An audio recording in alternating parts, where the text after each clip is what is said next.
In this video, I'm going to show you 2 quick tips to get better results with WeWeb AI. The first one is plan mode. Make sure when you prompt, you take a moment to review the plan and chat about it. You can kind of correct it before you execute your plan. That's tip 1. Fair enough. Now, another tip that I like, because I can keep the history of my comments, is to work with ask mode. So I'll just go to ask mode. So instead of the build mode, I'll choose ask. I'll ask WeWeb AI how to do something.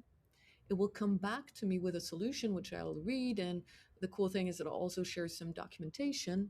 And then I can continue chatting in ask mode, or once I'm happy with it, I'll just say, that all sounds perfect. Can you do it for me? And switch to build mode. And what I really like about this approach is that then I have the history of my conversation.